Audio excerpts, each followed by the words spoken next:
الفاتحة إلى حضرة حبيبنا وشفيعنا وقرة أعيننا ومولانا محمد صلى الله عليه وسلم وعلى آله وأصحابه وأزواجه وذرياته وأهل بيته أجمعين ثم إلى أرواح والدينا ولآبائنا ولأمهاتنا ولأجدادنا لجداتنا ولإخواننا لأخواتنا لقرباتنا ولمن له حق علينا ولجميع المؤمنين والمؤمنات والمسلمين والمسلمات الأحياء منهم والأموات وخصوصا إلى أرواح الواقفين هذا المسجد وخصوصا إلى روح معلم هذا الكتاب الإمام أبي حامد بن محمد الغزالي بأن الله ينفعنا به وبعلومه في الدارين. الفاتحة. أعوذ بالله من الشيطان الرجيم. بسم الله الرحمن الرحيم.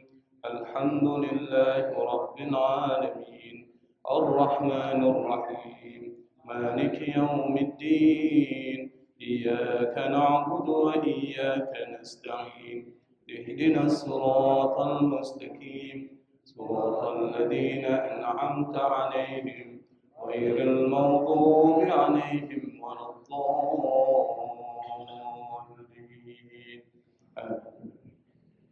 بسم الله الرحمن الرحيم. الحمد لله رب العالمين. اللهم صل وسلم على سيدنا محمد الفاتح لما أغلق والخاتم لما سبق ناصر الحق بالحق والهادي إلى صراطك المستقيم وعلى آله وأصحابه حق قدره ومقداره العظيم. سبحانك لا علم لنا إلا ما علمتنا إنك أنت العليم الحكيم ولا حول ولا قوة إلا بالله العلي العظيم. رب اشرح لي صدري ويسر لي أمري واحلل عقدة من لساني يفقهوا قولي. أما بعد. Masyarul hadirin jamaah yang dimuliakan oleh Allah Subhanahu wa taala. Pada kesempatan pertemuan sebelumnya kita sudah membahas tentang kezuhudan, kewaraan dari Imam Syafi'i. Pada kesempatan pertemuan malam ini kita lanjutkan bahasan masih di seputar tentang Imam Syafi'i sebagai pendiri mazhab Syafi'i. Qala al-musannif rahimahullahu ta'ala wa amma kaunuhu aliman bi asraril qulubi fayadullu alaihi annahu su'ila anir riya. Wa amma, waw ini adalah waw istinaf, waw ibtida. Amma artinya adapun merupakan huruf syarat. Kalau ada amma berarti harus ada jawabannya. Wa amma kaunuhu, kaunuhu itu dari kata kana yakunu kaun, artinya keadaannya. Hu ini lari ke Imam Syafi'i. Wa amma kaunuhu, adapun keadaan Imam Syafi'i aliman, sebagai orang yang alim, dari alima. Alima itu mengetahui. Orang yang mengetahui disebut dengan alim. Alim tentang apa? Bi asraril qulub. Asrar itu dari sirrun. Sirrun itu artinya rahasia. Jamaknya asrar. Maka muncul satu kitab namanya Khazinatul Asrar. Adapun keadaan Imam Syafi'i sebagai orang yang alim terhadap rahasia, karena jamak jadi rahasia. Rahasia apa? Al-qulub, hati. Jamak dari qalbun, kemudian diambil ke dalam bahasa Indonesia kalbu. Padahal kalbu kalau bahasa Arab artinya apa? Anjing. Jadi memang Indonesia susah juga. Harusnya qalbu, tapi jadi kalbu. Bahasa kalbu berarti bahasa anjing, berbahasa hati. Negara-negara Indonesia itu bikin susah. Nah, karena udah jadi bahasa Indonesia ya udah kita terima aja bahasa kalbu. Qalbun. Apa yang disebut dengan ilmu tentang rahasia-rahasia hati? Yaitu ilmu yang terkait dengan keadaan batin manusia yang tersembunyi, yang disebut ilmu tasawuf. Kenapa? Ilmu tasawuf itu membahas tentang hati. Ilmu fikih membahas tentang amal, perbuatan-perbuatan badan. Itu bedanya. Makanya ilmu fikih lahiriah, ilmu asrarul qalbi itu terkait dengan hal-hal yang batininya, yaitu hati. Maka yang dibahas adalah tentang niat, keikhlasan, penyakit-penyakit hati, apa obat-obatnya. Itu yang dibahas dalam ilmu asrarul qulub, yang ini menjadi tujuan dari kitab Ihya Ulumuddin. Tapi masih lama kita bahasnya. Ilmu ini bukan ilmu dunia yang bisa dipelajari melalui akal pembacaan terhadap buku, tetapi ini ilmu terkait dengan pembersihan hati. Itu namanya asrarul qulub. Karena kalau hati ini bersih, maka yang keluar yang bagus-bagus. Kenapa? Karena hati ini menggerakkan amal. Maka Nabi pernah mengatakan, ala wa inna fil jasadi mudghah. Ketahuilah di dalam badan itu ada mudghah, segumpal daging. Idza saluhat, kalau segumpal daging ini bagus, saluha sairu amali, maka yang lainnya bagus. Atau saluhal jasadu kullu, maka amal-amal yang keluar dari tubuh itu jadi bagus.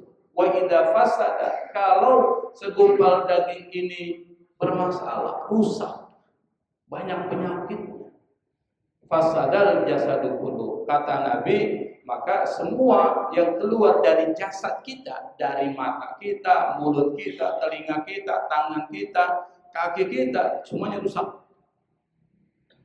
Ada wahiyal qalbu, kata Nabi, segumpal daging itu adalah hati. Kalau hati ini bermasalah, banyak penyakit, ria, maka orang kalau ngerjain sesuatu itu enggak sepenuh hati kalau ria. Yang penting orang lihat, kalau orang enggak lihat, udah santai dia. Maka hasilnya enggak maksimal tuh. Tapi kalau orang ikhlas karena Allah, orang mau lihat, mau tidak lihat, yang penting gua lakuin karena Allah, hasilnya maksimal. Itu persoalan hati. Sama kalau orang sombong, penyakit kibur dalam hatinya, maka dimanapun dia merasa lebih tinggi. Lu siapa? Buat nih baca kitab gue jago, lu baca Quran aja masih pelakak tuh. Yang muncul kalimat-kalimat begitu. Padahal semakin tinggi ilmu seorang harus semakin tunduk, semakin rendah dia, karena dia ngerti ilmunya. Kenapa? Tadi ada penyakit kibrun, sombong. Makanya Imam Ghazali nanti di akhir-akhir itu akan membahas tentang penyakit-penyakit hati. Ini baru muqaddimahnya. Itu ilmu asrarul qulub, yaitu ilmu tasawuf. Mana buktinya? Kalau Imam Syafi'i itu adalah orang yang ngerti tentang rahasia-rahasia hati, kata penulis kitab ini, fayadullu alaihi, maka dalilnya adalah, kalau kita artikan dalam bahasa Indonesia begitu, maka yang menunjukkan terhadap keadaan itu adalah, tapi itu kan terlalu panjang, kita persingkat. Maka dalilnya adalah apa? Annahu, beliau, su'ila, ditanya, dari sa'ala, kemudian su'ila, ditanya. Dari kata sa'ala muncul soal, diambil oleh bahasa Indonesia soal. Dari kata sa'ala, mas'alatun, diambil bahasa Indonesia masalah. Jadi bahasa Indonesia itu banyak mencuri kosakata orang. Bahasanya gitu kan, soal, masalah. Itu dari kata sa'ala. Beliau Imam Syafi'i su'ila anir riya, ditanya tentang riya. Riya itu adalah satu penyakit hati yang secara bahasa itu artinya dari kata ro'a, memperlihatkan, melihat, pamer. Maka dalam Islam riya itu adalah ente melakukan amal ibadah tujuannya bukan karena Allah, tapi untuk dilihat orang lain tuh ria. Imam Syafi'i ditanya tentang ria. Apa kata Imam Syafi'i? Faqala, dia berkata, alal badiha itu artinya secara spontan. Secara spontan, enggak pakai pikir panjang langsung dia jawab. Itu alal badihati, secara spontan. Apa? Ar-riya'u fitnatun aqadahal hawa bihibali absari qulubil ulama. Kata Imam Syafi'i, yang disebut riya itu adalah fitnatun, ujian. Fitnah itu ujian. Innamal hayatud dunya fitnah. Dunia ini fitnah, ujian. Aqadah itu mengikat, lari kepada hati. Apa yang mengikat? Al-hawa, hawa nafsu mengikatnya. Atau lari ke fitnah. Ujian itu diikat oleh hawa nafsu. Ikatnya dengan apa? Bihibali absari qulubil ulama'i. Hibal itu bukan bihibal, hiyal atau hibal. Iya atau ba itu? Ba ya. Di sini ya. Ya maksudnya bihiyal atau bihibal itu. Bihibal ya. Berarti artinya tali. Bihibal itu artinya tali. Hablum minallah, hablum minannas. Dengan tali tadi absori, pandangan, qulubil ulama, yang ada di hati para ulama. Maksudnya apa? Riya itu bisa menjadi sesuatu yang mengikat hati para ulama. Maksudnya apa? Orang kalau jadi orang alim bisa jadi dia terkena satu hawa nafsu, ingin dilihat orang, ingin dipuji orang, ingin dibangga-banggain orang, nyari popularitas, itu maksudnya. Itu banyak para guru, para ulama itu kena penyakitnya di situ. Ingin tampil supaya populer, popularitas. Itu maksudnya apa? Supaya dilihat orang. Makanya kalau ulama-ulama sufi, dia semakin tidak mau kelihatan, nggak mau tampil supaya orang nggak begitu kenal sama dia. Fanadharu ilaiha, maka kemudian mereka nadhara, melihat kepada siapa? Ilaiha, kepada sesuatu itu, bisu'i ikhtiarin nufus, dengan kehendak jiwa yang buruk. Artinya apa? Mereka, para ulama itu, ketika terikat dengan hawa nafsu, ingin dikenali, ingin dilihat, ingin dibangga-banggakan orang tuh, dan ini memang ujiannya. Itu muncul karena keadaan jiwa yang bermasalah, yang buruk. Itu yang disebut dengan penyakit. Fa'ahbatat a'malahu. Lalu kemudian hal yang seperti itu tadi, minta dibanggakan, ingin dibanggakan, ingin dilihat, ingin dipamer dan seterusnya, ahbatat a'malahu. Riya tadi, ahbatat, menggugurkan, menghancurkan, menggagalkan apa? A'malahu, amalnya yang awalnya bisa dapat pahala jadi tidak dapat pahala tuh. Kenapa? Riya. Gua ngaji nih supaya gua ditahu orang sebagai orang yang suka ngaji. Wah, itu dari riya itu. Hati-hati tuh. Yang ngajar sama, gua ngajar nih biar kelihatan gua orang alim nih. Oh, udah lain ceritanya. Awalnya bagus mau ngajar orang, tapi ketika masuk ingin populer, ingin dilihat orang, ingin dibanggain orang, batot amalnya itu terputus, hilang dia. Ini kata Imam Syafi'i ketika ditanya. Waqala, Imam Syafi'i mengatakan, idza anta, apabila engkau khifta, takut. Khifta itu dari khafa, ya khafu, anta khifta, takut. Takut apa? Ala nafsika la ujub, takut ada ujub, merasa bangga dari dirimu, takut kalau ada ujub terhadap dirimu, fandur, maka lihat. Anda ngelakuin sesuatu itu ridho man tatlub, apakah karena supaya senang, ridho terhadap orang yang memintanya. Kalau tujuannya untuk nyenangin orang seperti itu, hati-hati Pak. Bukan karena Allah. Kedua, wa fi ayyi na'imin tarqab, kenikmatan apa yang engkau ingin cari. Kalau tujuannya itu, Anda udah riya. Wa min ayyi iqabin tahrib, dari siksa apa Anda ingin keluar, kabur dari, berarti Anda bukan karena Allah, karena takut disiksa. Lihat aja, gue ini ngelakuin sebenarnya buat siapa sih? Apakah buat supaya gue ditahu orang rajin ke masjid? Itu dari apa? Tapi kalau dia bilang, gue ngelakuin ini karena Allah, orang mau bilang apa, sebodoh, gue gak peduli. Nah, itu sudah ikhlas. Tanpa pamrih. Makanya hati-hati Pak, amalan kebaikan kita belum tentu dapat pahala ini. Niatnya dulu, niat ente karena apa? Maka disebutkan ukurannya, ente ngelakuin buat nyenengin siapa? Ukurannya itu kalau bahasa kita gitu. Ente ngelakuin supaya tidak dikatain yang buruk-buruk tentang apa?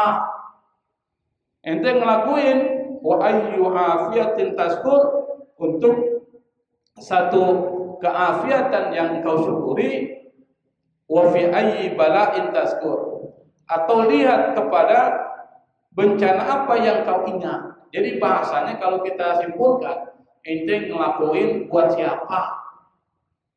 Kalau buat supaya mertua senang, supaya dianggap menantu bagus, berarti bukan karena Allah. Itu jawaban dari Imam Syafi'i.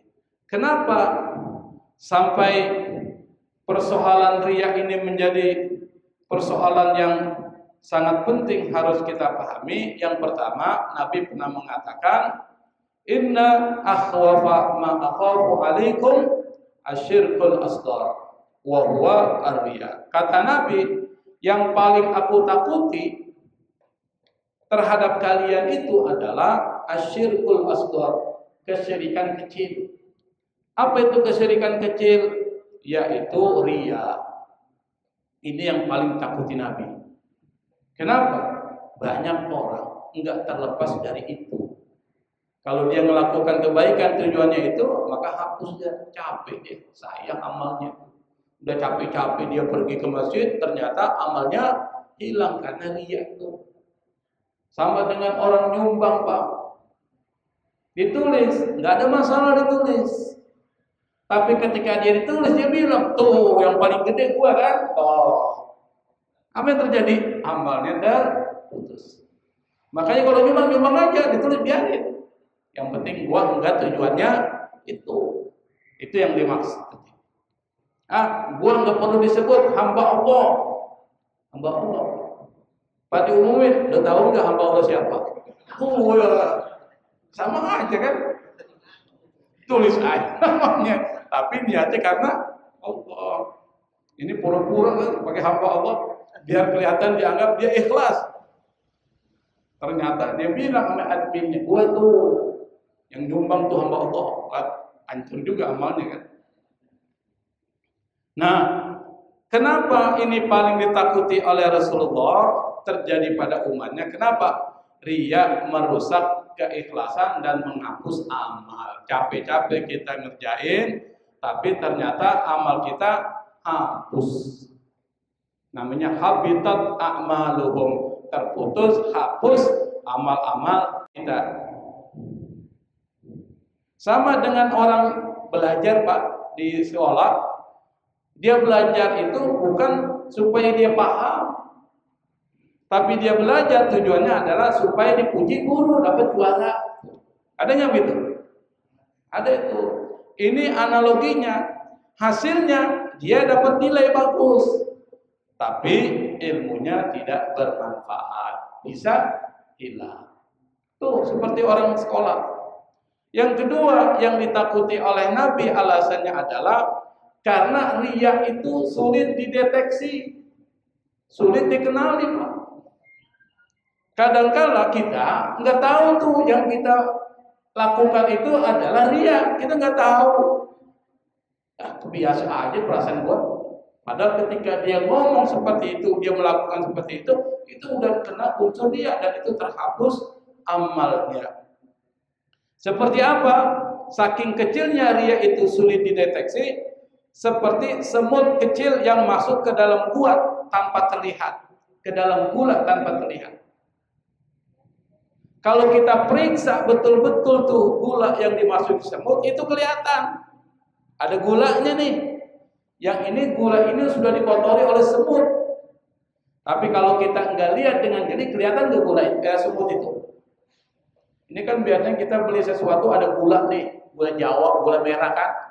Di situ masuk semut tuh karena semut suka yang manis-manis. Tapi karena semutnya kecil nggak kelihatan tuh. Kita ambil aja buat cendol, ternyata dalamnya ada semut. Tapi kalau kita lihat dengan teliti, dengan jeli, kayaknya ada semutnya nih. Riya itu seperti itu, Pak. Sulit dideteksi. Maka Nabi mengatakan, yang paling aku khawatirkan atas kalian wahai umatku itu adalah asyirkul asghar, syirik kecil. Kenapa? Amalan ente yang sudah ente lakuin terhapus saya. Nah, itu terkait dengan persoalan riya. Jadi Imam Syafi'i tahu betul tuh terkait dengan persoalan itu. Nah, kita lanjutkan. Berpindah persoalan. Wa yadullu ala annahu arada bil fiqhi wal munadharati wajhallahi ta'ala. Wa yadullu yang menunjukkan ala annahu arada fil fiqhi, bahwa Imam Syafi'i itu dengan fikihnya wal munadharati dan perdebatannya menginginkan wajah Allah, keriduan Allah Subhanahu wa taala adalah annahu qala, perkataannya. Kalau bahasa Indonesia gitu tuh. Apa perkataannya? Kata Imam Syafi'i, wadattu anna nasa yantafi'una bihadzal ilmi wa ma nusiba ilayya minhu syai'un. Kita bahas dulu tentang fikih. Kata penulis kitab ini Imam Al-Ghazali, beliau mengatakan yang menunjukkan bahwa Imam Syafi'i dengan ilmu fikih dan ilmu munadharah atau ilmu debat, dia menginginkan dengan ilmu ini adalah keridhaan Allah Subhanahu wa taala. Yang dimaksud dengan ilmu fikih itu adalah ilmu yang terkait dengan hukum taklifiyah fikih. Misalnya apa? Yang bicara tentang halal, bicara tentang wajib, haram. Apalagi makruh, sunnah. Yang kelima mubah. Itu namanya ahkam taklifiyah. Misalnya sholat, hukumnya apa? Wajib, maka pembahasan fikih. Puasa wajib, pembahasan fikih. Mencuri haram, pembahasan fikih itu. Nanti muncul fikih tentang pencurian. Itu maksudnya fikih. Tapi kalau bicara tentang mana dalil yang mengatakan bahwa sholat itu wajib, Al-Quran. Sebutin ayatnya, wa aqimus shalah, dirikan sholat. Maka yang membahas ilmu ini namanya ilmu usul fikih. Bisa dipahami gitu. Jadi ilmu usul fikih yang dipelajari dalilnya, ilmu fikih yang dipelajari buahnya. Bisa dipahami ya? Nah, Imam Syafi'i jago tentang ilmu fikih. Makanya banyak kitab fikihnya apa kitab fikih Al-Hujjah. Yang ini ditulis, ada yang ditulis di Mesir, ada yang ditulis di Irak. Imam Syafi'i cerdas dalam bidang fikih. Tapi Imam Syafi'i ketika dia membahas tentang fikih dan mengajarkan fikih, itu bukan ingin popularitas, bukan ingin dipuji orang. Termasuk ilmu munadharah. Apa itu ilmu munadharah? Ilmu munadharah itu adalah ilmu yang terkait dengan persoalan berdebat. Perdebatan yang atau diskusi secara sistematis dengan dalil-dalil. Itu debat, bukan debat kusir. Kalau debat kusir nggak ada dalilnya, nggak ada datanya, itu debat kusir. Seperti siapa? Para buzzer berdebat dengan Rocky Gerung. Para buzzer itu debat kusir. Kenapa? Dia nggak bisa menghadirkan bukti. Tapi Rocky Gerung bisa mengambilkan dengan bukti logika, akal dan sebagainya. Itu debat harus ada buktinya. Itu namanya ilmu munadharah. Rasulullah pernah berdebat dengan kaum Quraisy, dengan kaum Yahudi. Tapi dalam debat tersebut Rasulullah itu menekankan pada kejujuran dan adab.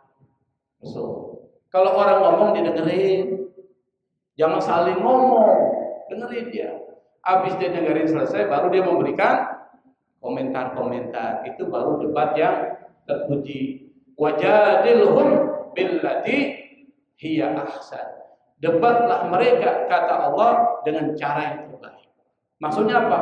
Bukan debat kusir, tidak punya data dan fakta, tapi debat yang menggunakan adab debat. Apa? Harus ada dalil, data dan fakta, dan ketika ngomong jangan menjatuhkan orang lain. Itu debat diajarkan oleh Islam. Dan para ulama mereka juga terjadi perdebatan. Imam Malik dengan Imam Syafi'i berdebat. Tapi Imam Malik, Imam Syafi'i yang masing-masing guru dengan murid perdebatannya menghasilkan hasil yang bagus. Imam Muhammad yang merupakan murid dari Imam Abu Hanifah, mazhab Hanafi, pernah berdebat dengan Imam Syafi'i ketika Imam Syafi'i ada di Irak. Imam Syafi'i ini nanti akhir hidupnya di Mesir, makanya makamnya ada di mana? Di Mesir. Imam Syafi'i pernah berdebat dengan Imam Muhammad Asy-Syaibani dari mazhab Hanafi terkait dengan air laut. Menurut Bapak air laut boleh nggak buat wudu? Boleh nggak Pak? Berarti air laut suci apa enggak tuh? Suci itu. Ente jawab begitu kan, ente mazhab Syafi'i. Ya kan? Dari dulu sampai sekarang belajarnya fikih Syafi'i. Kalau fikih Hanafi itu hukumnya tidak suci. Kata Muhammad bin Hasan Asy-Syaibani, dia mengatakan bahwa air laut itu tidak suci, maka nggak boleh digunakan untuk berwudu. Kenapa? Karena hadis yang menyatakan laut itu suci airnya dan halal bangkainya itu tidak mencapai derajat mutawatir. Maksudnya apa? Hadisnya nggak bisa dipakai. Kata Imam Muhammad Hasan Asy-Syaibani, karena hadisnya menurut mereka itu bermasalah. Tuh. Tapi kata Imam Syafi'i, hadis ini sahih, enggak lagi diperdebatkan. Yang mengatakan bahwa air laut suci airnya, halal bangkainya. Maka orang kalau makan bangkai dari binatang laut halal enggak? Anjing laut? Anjing laut halal enggak? Dari mana halal haramnya? Karena anjingnya itu. Padahal itu orang aja kasih nama tuh anjing. Padahal binatang laut boleh dimakan. Ikan hiu boleh. Kan dia makan orang tuh. Jadi ketika dia dari laut maka halal tuh. Tuh maksudnya. Kan namanya anjing laut, anjingnya haram. Ente yang kasih nama tuh anjing laut. Bukan dia yang ngasih nama dirinya anjing laut kan? Nah, persoalannya itu. Maka kata Imam Syafi'i, air laut suci dan bangkainya pun menjadi halal. Kenapa? Hadis yang mengatakan demikian diterima oleh Imam Syafi'i. Imam Muhammad bin Hasan Asy-Syaibani mazhab Hanafi itu haram, tidak boleh. Maka terjadi perdebatan. Tapi hasil perdebatan itu berlangsung dengan data, dalil, logika, enggak ada emosi, enggak mencela tuh. Itulah imam-imam mazhab kita. Itu namanya ilmu munadharah, berdebat penting. Apalagi berdebat dengan orang-orang non muslim, data-datanya. Tapi biasanya mereka ini yang non muslim ketika diajak debat ujung-ujungnya emosi. Biasa. Kenapa? Karena kalah dengan orang Islam. Coba Bapak lihat debat Donitan ya. Oh, Donitan dengan yang lain. Itu para pendeta dia marah-marah ngomel-ngomel. Nah, Imam Syafi'i jago debat. Tapi ketika dia merumuskan fikih dan dia berdebat, yang menjadi keinginannya adalah wajah Allahi Ta'ala. Keridhaan Allah, bukan yang lain. Nah, yang mengatakan bahwa beliau ini adalah mencari keridhaan Allah dalam ilmu fikih dan ilmu munadharahnya itu adalah perkataan dia. Apa? Wadatu, saya ingin. Wadatu dari kata wadda. Ya waddu, ingin. Dari kata itu muncul kata mawaddah. Wadatu, saya ingin. Inginnya itu ingin tingkat tinggi ya, bukan ingin cuma ingin biasa, tapi inginnya ingin yang tingkat tinggi. Annan nasa, saya ingin manusia, orang, maksudnya orang yantafi'una, mengambil manfaat bihadzal ilmi, dengan ilmu ini yang saya rumuskan, fikih dan munadharah. Wa ma nusiba ilayya min syai', dan saya ingin supaya itu tidak dinisbatkan kepada saya. Maksudnya kalau saya udah ngomong ini, usahlah itu sebut-sebut nama saya, maksudnya gitu. Jangan ada kaitan-kaitan lagi. Kenapa? Dia nggak mau dipuji. Dia nggak mau dikatakan seperti orang mencari popularitas. Wa hadza qati'un, perkataan ini bukti yang paling kuat. Qati'. Qati' itu bukti pasti. Qata'a, memotong. Tapi yang dimaksud di sini adalah sesuatu yang pasti.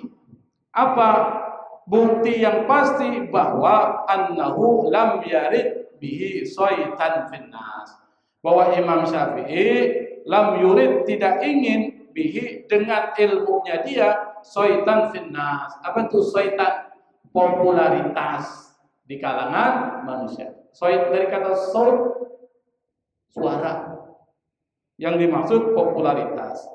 Dan dia tidak ingin dengan ilmunya itu dia mata al-ghurur, mendapatkan kesenangan dunia yang menggelincirkan. Tujuannya hanya karena Allah Subhanahu wa ta'ala. Kata Imam Syafi'i, ma nadartu ahadan, ma nadartu, aku tidak pernah berdebat dengan seseorang qad fahababtu ayyukhti'a, dengan perdebatan itu saya ingin orang keliru. Enggak pernah begitu. Dia berdebat aja, tapi enggak pernah dia inginkan orang salah dalam perdebatan itu. Imam Syafi'i. Wa ma kalamtu ahadan, kata Imam Syafi'i, aku tidak pernah bicara sama seorang qattu illa ahbabtu ay yuwaffaqa wa yusaddada wa yu'ana wa yakunu alaihi ri'ayatan minallahi ta'ala wa hibdun. Kata Imam Syafi'i, aku tidak pernah bicara sama orang kecuali dengan perkataan itu saya ingin supaya orang yang saya ajak bicara, saya ajak berdebat, ay waffaqa, dapat taufik dari Allah Subhanahu wa ta'ala, wa yusaddada, dan dia dapat jalan yang lurus dari Allah Subhanahu wa ta'ala, wa yu'ana, dan dia diberikan aunah, bantuan dari Allah Subhanahu wa ta'ala, wa yakuna alaihi ri'ayatun, dan dia berada dalam riayah, pemeliharaan minallahi ta'ala wa hibdun, dan penjagaan dari Allah Subhanahu wa ta'ala. Imam Syafi'i kalau berdebat bukan supaya orang jatuh, supaya orang kalah, enggak. Dan Imam Syafi'i ketika bicara, dia ingin dalam pembicaraan itu supaya orang yang diajak berdebat dapat taufik, dapat jalan yang benar, supaya dia dibantu oleh Allah Subhanahu wa ta'ala dan berada dalam pemeliharaan dan perlindungan Allah Subhanahu wa ta'ala. Imam Syafi'i.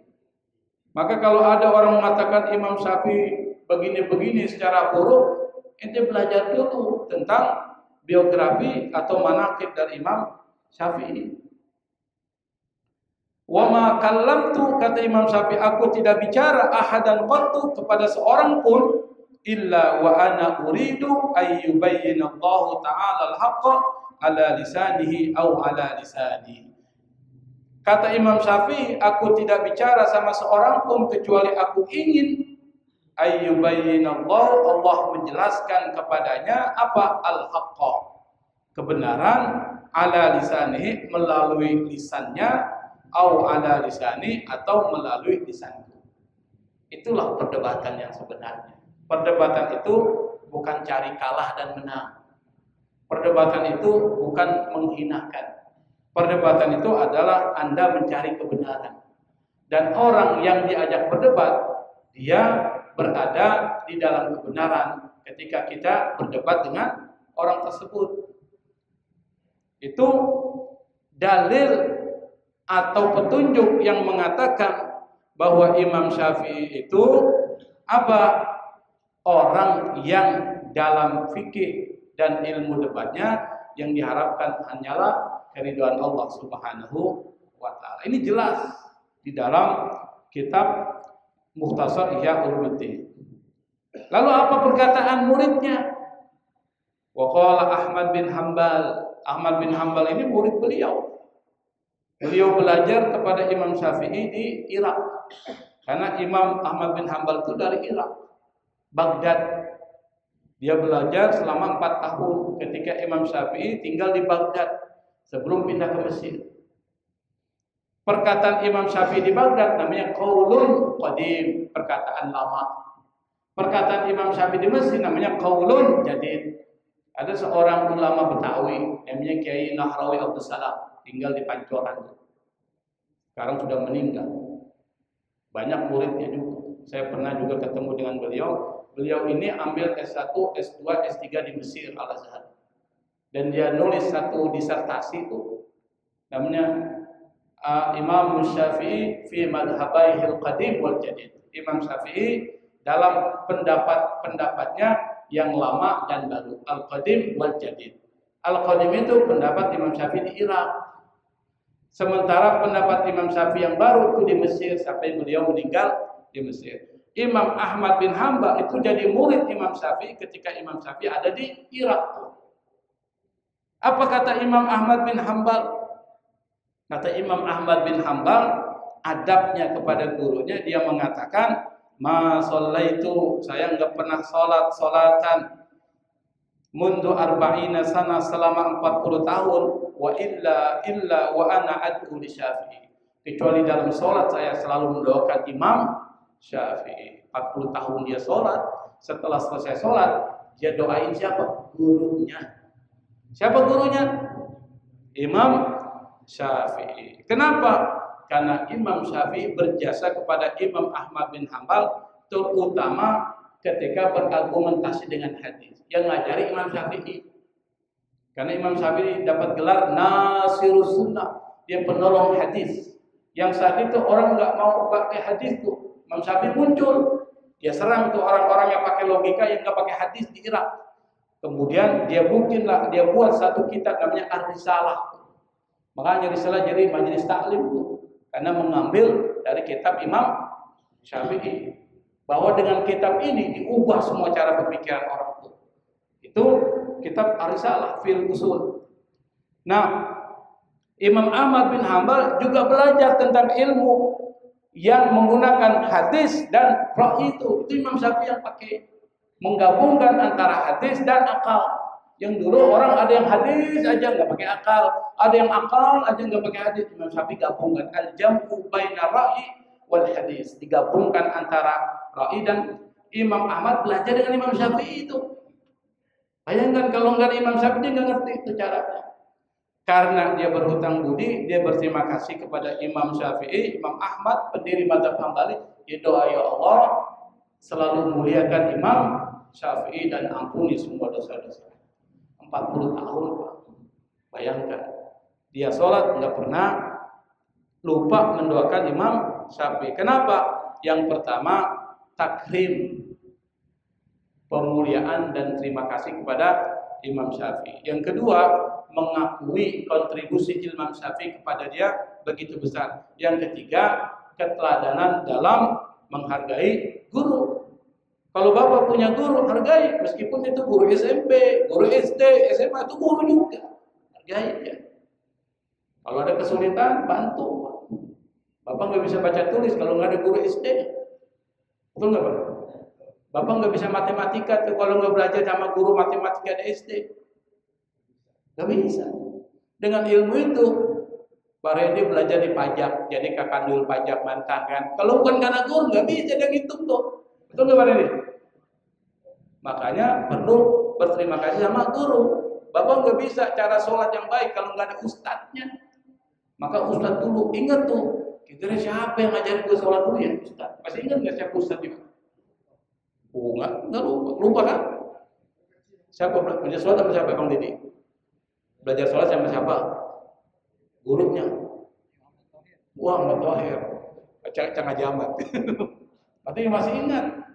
Yang lain udah pada lupa siapa yang ngajarin gue sholat ya. Nah, kalau masih ingat, kalau ada orangnya silaturahmi. Kalau udah meninggal doain. Ziarah kuburnya ini nggak didiemin aja. Kalau nggak ada dia, kita nggak ngerti itu gimana cara sholat. Imam Ahmad dia doain sampai 40 tahun. Ini hebat sekali itu. Dan Imam Ahmad bin Hanbal Pak, ini orang yang luar biasa zuhud. Zuhud ahli hadis, ini orang paling luar biasa. Tapi kalau udah di depan Imam Syafi'i, tawaduknya luar biasa. Sama gurunya luar biasa. Nah, saya mau cerita nih. Sampai jam berapa sini saya? Hah? Masih lama? Dikit lagi. 5 menit masih bisa. Jadi ini cerita ini. Ini Imam Ahmad bin Hanbal itu orang yang paling konsisten. Sampai dia pernah disiksa selama 3 periode. Kalau Jokowi kan minta 3 periode nih. Kalau Imam Ahmad bin Hanbal disiksa 3 periode. Kenapa? Karena dia memegang pendapatnya, dia nggak ubah. Dia yakini itu. Disuruh ubah, dikasih duit, janji-janji, nggak mau dia berubah. Itu ulama Pak. Dikasih amplop nih, 20 juta. Disuruh ngomong ini, nggak mau dia. Kalau dia mengatakan dia adalah itu Imam Ahmad bin Hanbal, pendiri mazhab Hambali. Satu ketika Khalifah Al-Ma'mun, karena dia hidup di masa Abbasiyah, seorang penguasa yang sangat kaya itu mengirimkan sejumlah uang 10.000 dirham atau lebih sebagai hadiah kepada Imam Ahmad, dimasukkan uang itu ke dalam sebuah kantung. Kalau Bapak dikasih uang 1 miliar, anggap aja 1 miliar, terima nggak? Terima. Dari mana? Nggak pernah nanya, ini uang apa? Enggak. Sama aja tuh. Tak. Jangan nggak 1 miliar. 10.000 aja diumpetin.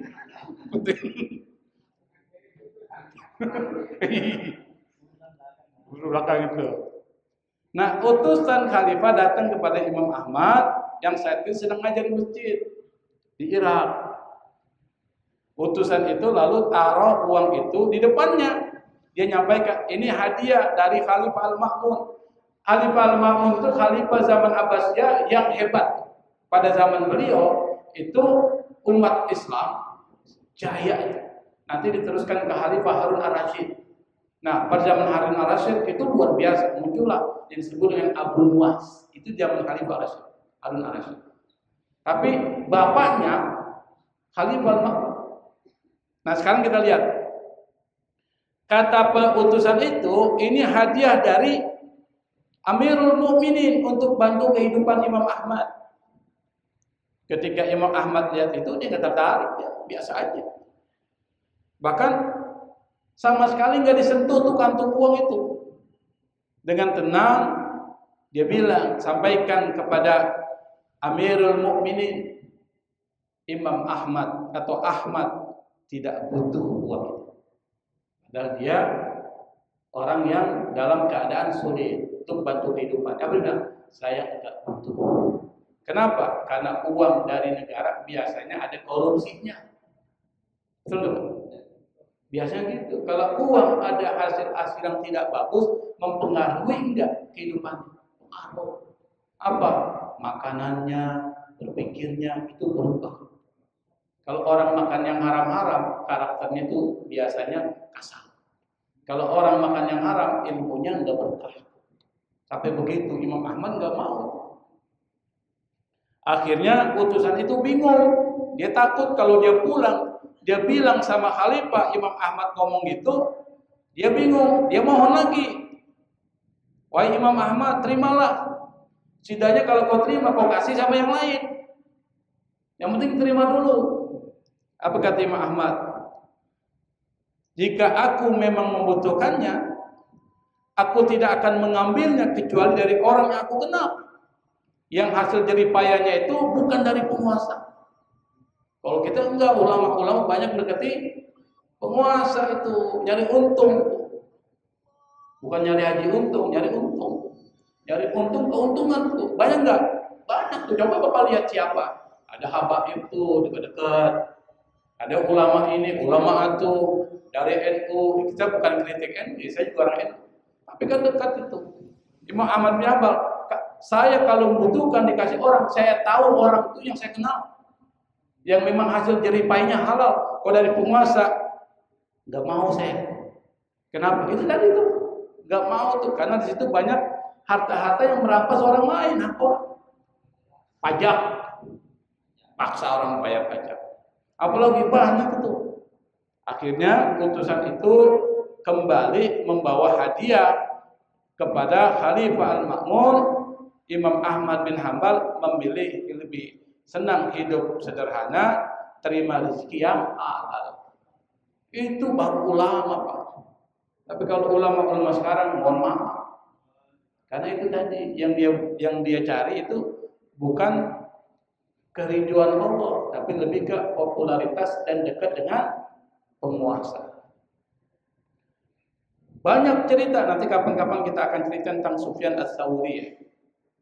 Nah, saya pikir untuk pertemuan pada hari ini saya cukup ya, udah ada suara azan ya. Mudah-mudahan dengan apa yang diceritakan Imam Al-Ghazali tentang Imam Syafi'i, kita termotivasi, terinspirasi. Insya Allah pada pertemuan yang akan datang kita akan bahas tentang Imam Malik, Imam Abu Hanifah, Imam Ahmad bin Hanbal, dan Sufyan Ats-Tsauri. Tapi ini dibahas oleh Imam Ghazali nggak terlalu banyak tuh. Yang dibahas yang banyak Imam Syafi'i. Kenapa? Karena Al-Ghazali mazhabnya Syafi'i. Maka yang diulas banyak itu adalah tentang Imam Syafi'i. Saya pikir ini yang bisa saya sampaikan. Wallahul musta'an. Wassalamualaikum warahmatullahi wabarakatuh.